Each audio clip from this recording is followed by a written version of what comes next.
Hi, it's time for Street Talk, your voice and your views on the issues in the news. Being on the air and having to constantly wear suits, my dry cleaning bill tends to rack up, but never in the range of $65 million. At least that's what one American judge wants for a pair of missing slacks.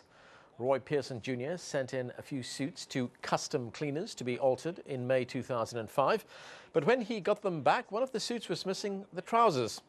The owners of the cleaners, the Chungs, said they found the pants a week later, but Pearson denied they were his and decided to sue. The Chungs have made numerous settlement offers to the judge to no avail. The bulk of the $65 million demand comes from Pearson's strict interpretation of Washington consumer protection law, which imposes fines of $1,500 per violation per day. The case is set for trial on June 11th. Patty in Doha, Qatar is enraged. This is ludicrous. Another US way over the top lawsuit, and by a supposed judge yet. Reminds me of the infamous McDonald's hot coffee suit. I think the dry cleaners should just buy him a new suit. What is the world coming to? Summer in Doha thinks the tables should be turned. The case should be thrown out and the judge should be made to apologize to the owners of the dry cleaners for the mental anguish he put them through. He should also shoulder all of the expenses so far incurred in this frivolous suit. Hey, maybe the dry cleaners should sue him. Jerry in Indonesia wants to take matters into his own hands. Give the guy a new pair of pants and send him on his way. If he insists on more, slap the side of his head. If he's still persistent, send him to Indonesia and let me talk to him. Now, dealing with airport delays has become routine, but having a plane delay street traffic, that's another issue. An abandoned 747 plane has been blocking traffic on a busy Mumbai road for an entire week until it was finally removed yesterday night.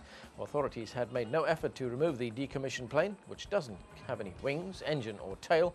The aircraft was on its way to New Delhi last Saturday, but when the driver took a wrong turn and couldn't maneuver the plane, he simply fled. People from all over Mumbai flocked to see the 747, causing even more traffic jams and chaos in the city. The plane was finally removed on Sunday, to the disappointment of many children. Now let's see what you thought should have been done if it hadn't been moved. Mohammed in India thinks the plane should be cannibalized. No need to do anything. Just allow the common man to take home pieces of the airplane that he can cut off. The jumbo jet will disappear within a few hours. Munawar in Abu Dhabi says this kind of thing is the norm in India. This is nothing special for those who know the state of affairs in India. Each day that passes by in India without grave disorder is considered one of the greatest wonders in the world. In a few days, some slum dwellers will take it, modify it, and provide rooms for a few new job seekers. Daniel in Canada believes people have already started relocating to the plane. From what I know of Mumbai, it's probably become an apartment complex by now. So leave it alone and move the stupid road. Would you walk on a 1 kilometer long wire that's 33 millimeters thick? Well, 18 high wire walkers from around the world have descended on the Han River in China to do just that. On the first day of competition in the world's first ever high wire championships, the world record was broken by a Chinese contestant. He managed to cross the steel wire in 11 minutes and 22 seconds, breaking the previous record held by a South Korean, who accomplished the feat in just over 17 minutes. Each contestant that managed to cross the river will be entered in the Guinness Book of World Records, but many did not make it. Mobile phones are getting smaller and smaller. Samsung decided to prove that each millimeter matters when it comes to its Ultra model. Take a look at this advertisement.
And let me just add that no insects were hurt in the making of that commercial. That's it until next time. Do keep sending in your questions and comments and point us to anything interesting or amusing for Street Talk. Remember, what you see here isn't necessarily the view of Al Jazeera. Some of the content has been edited, but for time and space reasons only. And that's the talk on the street.